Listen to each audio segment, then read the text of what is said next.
¿cómo se mide la salud real de una comunidad?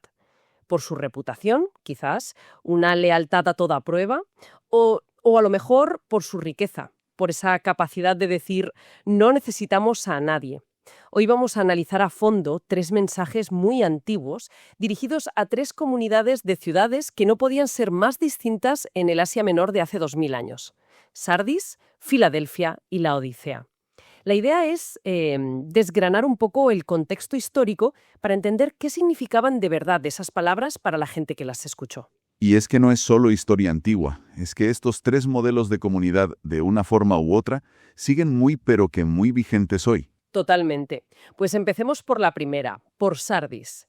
Si una ciudad podía vivir de su reputación, era esta. Sin duda. Fue la capital del legendario rey Creso, un nombre que todavía hoy es sinónimo de riqueza.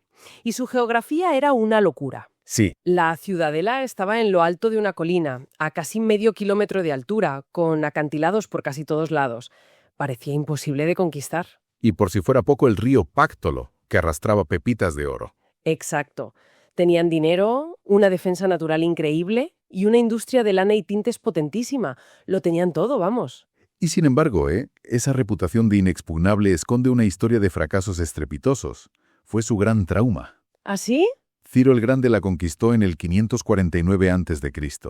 La gente de Sardis estaba tan confiada que dejaron un punto sin vigilar, una pequeña grieta en la roca. No me digas. Ciro lo vio, envió unos soldados a escalar por la noche y tomaron la ciudad sin que nadie se enterara. Y lo más increíble es que la historia se repite casi 300 años después con Antíoco III. La misma táctica. La misma táctica, el mismo resultado. Se confiaron. Y si a eso le sumas un terremoto que la arrasó en el año 17, pues tienes el retrato de una ciudad que vive bajo la sombra del desastre inesperado. Claro, y con ese historial, el mensaje que recibe su comunidad cobra una fuerza tremenda. Les dicen, tienes fama de estar vivo, pero estás muerto. Es durísimo. Durísimo. Sobre todo porque, por lo que parece, no hacían nada terriblemente malo. No se habla de herejías ni de conflictos. Aparentemente era una comunidad correcta, ortodoxa. ¿Qué significa estar muerto entonces? Exacto. Pues significa que todo es fachada. Es la diferencia entre existir y vivir de verdad. Por fuera seguían los ritos, mantenían la doctrina, pero por dentro no había nada. Vacío. Vacío. Era una fe de rutina. Vivían de las glorias pasadas, de lo que habían sido, no de lo que eran. Un autor lo describe como la paz de los cementerios. ¿Qué imagen? Sí, todo en orden, nadie molesta, pero no hay vida. Por eso la advertencia es tan urgente. Despierta. Fortalece lo poco que te queda, que también está a punto de morir. Es un eco directo de su historia militar, vamos. Vigilad. Exactamente. Vigilad, que os vais a llevar otra sorpresa. Es como decirles, vuestro mayor enemigo no es un ejército, sois vosotros mismos, vuestra complacencia. Pero, un momento, creo que había una pequeña excepción, ¿no? No todo era negativo. Sí, y es una imagen preciosa. Se habla de unas pocas personas que no han manchado sus ropas, y para ellas la promesa es que caminarán vestidas de blanco. Que en una ciudad famosa por sus textiles y sus tintes. Justo. El impacto debió ser enorme. El blanco era el color de la victoria, de la pureza. Les estaban ofreciendo un estatus que su propia industria no podía fabricar. Y luego está esa promesa final, la de no borrar su nombre del libro de la vida. Yo siempre he pensado que era una especie de amenaza, como si pudieras perder la salvación, pero el significado original era más práctico. Mucho más práctico. En aquella época, cada ciudad tenía su registro de ciudadanos, su censo. Tu nombre se inscribía al nacer y se borraba si morías o si cometías un crimen y te exiliaban. Claro. Perder la ciudadanía era una desgracia. Así que la promesa no es tanto no te voy a condenar como te garantizo una ciudadanía celestial permanente, una identidad que nadie te podrá quitar. Una seguridad y un reconocimiento eternos frente a la fragilidad de su propia ciudad. Eso es. Vale. El retrato de Sardis es bastante sombrío, pero el siguiente mensaje es todo lo contrario. Nos vamos a Filadelfia. Y ya solo el nombre, amor fraternal, nos cambia el tono por completo. Totalmente. La fundó un rey famoso por la lealtad a su hermano, y desde el principio fue diseñada con un propósito: ser una ciudad misionera, extender la cultura y la lengua griega hacia el interior. Y a diferencia de Sardis, aquí casi todos son elogios. Se les reconoce que tienen poca fuerza, que seguramente significa que era una comunidad pequeña, sin mucho dinero. Sin influencia, sí. Pero a pesar de esa debilidad, han sido increíblemente fieles. Han guardado la palabra y no han renegado de su fe. Y por esa fidelidad en la debilidad, se les hace una promesa que debió de dejarles sin aliento. He puesto delante de ti una puerta abierta que nadie puede cerrar. Y esto no es solo una metáfora. Para nada.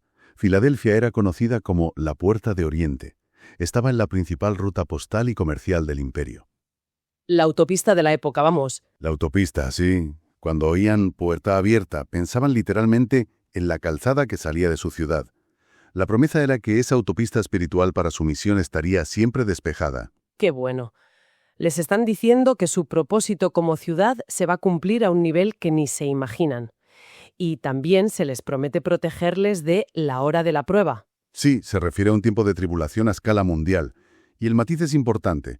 La promesa no es ayudarles a aguantar durante la prueba, sino librarles de la prueba. Es una promesa de escape. Exacto. Un consuelo inmenso para una comunidad tan pequeña y vulnerable. Espera, porque la promesa final me parece la más potente de todas.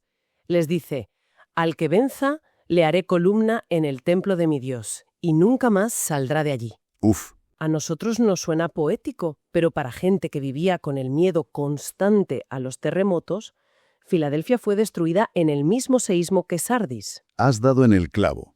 La idea de convertirte en una columna, en lo que da estabilidad a la estructura más sagrada, es la máxima expresión de seguridad y de honor. Es como prometerle un ancla a un marinero en plena tormenta. Sí, y se refuerza con lo que se escribe en esa columna. 3 nombres, el de Dios, el de la Nueva Jerusalén y el nombre nuevo de Cristo. Creando un contraste con su propia historia, ¿no? Un contraste increíble. Filadelfia había cambiado su nombre oficial varias veces para agradar a los emperadores. Neocesarea, Flavia, nombres temporales. Sujetos al poder político de turno. Justo. Y frente a esa identidad cambiante y frágil, se les ofrece una identidad triple, divina y eterna. Un sello de pertenencia que ningún terremoto ni ningún emperador podría alterar. Hemos pasado de una comunidad muerta por dentro a una débil pero muy elogiada. Y ahora llegamos a la tercera, la del mensaje más duro, la Odisea. Ah, la Odisea. Si Sardis era la reputación y Filadelfia la lealtad, la Odisea era sin duda la autosuficiencia. Sin ninguna duda. La Odisea era el centro financiero de la región, inmensamente rica y muy orgullosa. Su prosperidad se basaba en 3 cosas, ¿verdad? Sí. Primero, sus bancos. Movían muchísimo dinero. Segundo, su industria textil. Producían una lana negra, suave y muy cara. Un artículo de lujo. Y tercero, su escuela de medicina. Lo del colirio. El famoso colirio. Una pomada para los ojos que exportaban a todas partes. Y eran orgullosos. Hay un detalle que lo dice todo. En el año 60, un terremoto devastó la ciudad. El historiador Tácito cuenta que mientras otras ciudades aceptaron la ayuda económica de Roma, La Odisea la rechazó. Fuera a todo el mundo. por eso el mensaje es tan duro. Ni una palabra de alabanza. Ni una. Y lo genial, casi irónico, es que utiliza sus 3 grandes orgullos para mostrarles su verdadera situación. El diagnóstico es un golpe directo. No eres ni frío ni caliente. Ojalá fueras frío o caliente. Pero como eres tibio, estoy a punto de escupirte de mi boca. Y esta imagen para ellos era muy gráfica. La Odisea tenía un problema con el agua. La traían por acueducto desde unos manantiales de agua termal. Pero llegaba tibia. Llegaba tibia, cargada de minerales, con un sabor asqueroso, provocaba náuseas. Vaya. Esa agua no servía para nada. No era fría para beber ni caliente para bañarse. Era inútil y repugnante. Y esa es la metáfora de su estado espiritual. Exacto. La tibieza aquí no es mediocridad. Es ser espiritualmente inútil y nauseabundo. Es la indiferencia de quien lo tiene todo.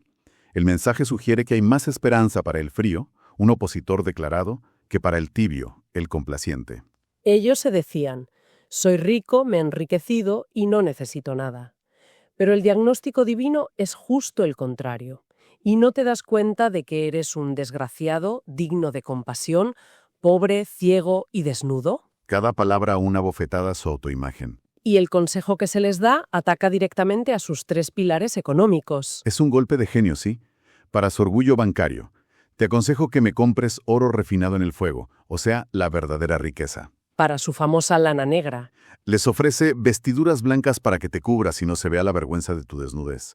Su elegancia externa escondía miseria interior. Y para su prestigioso colirio. Les recomienda un colirio para que te lo pongas en los ojos y puedas ver, porque estaban completamente ciegos a su propia condición. Es una demolición total de su orgullo. Es demoledor. Sin embargo, después de toda esa dureza, el mensaje acaba con una de las imágenes más conocidas. Mira, estoy a la puerta y llamo. Si uno oye mi voz y me abre, entraré en su casa y cenaremos juntos. Sí.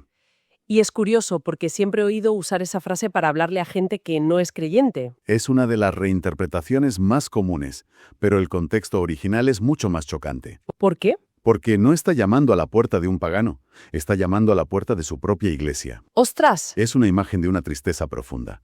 El señor de la comunidad ha sido excluido por la autosuficiencia de sus miembros.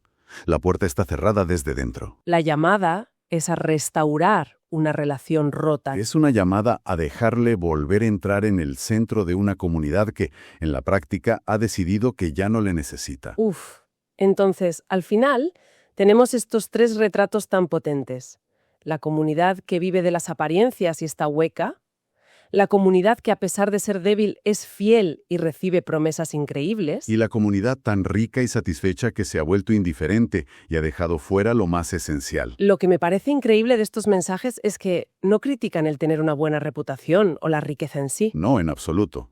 El problema real, el denominador común en los casos negativos, es cuando esos atributos se convierten en un sustituto de la vitalidad interna, Cuando la imagen reemplaza a la sustancia. o la rutina a la pasión, o la autosuficiencia a la dependencia. Ese es el verdadero peligro atemporal. Y esto nos lleva a una última idea para darle vueltas. Estos mensajes, aunque escritos hace 2 milenios, describen peligros y virtudes que siguen siendo totalmente relevantes para cualquier grupo. Para cualquiera. La pregunta final quizá no es a cuál de estas 3 ciudades nos parecemos más. Quizá la pregunta es más incisiva. Si hoy se escribiera un mensaje similar sobre nuestra sociedad, ¿cuáles de nuestros grandes orgullos, nuestra tecnología, nuestra ciencia, nuestra economía global, se usarían como un espejo para mostrarnos aquello en lo que sin darnos cuenta estamos completamente ciegos?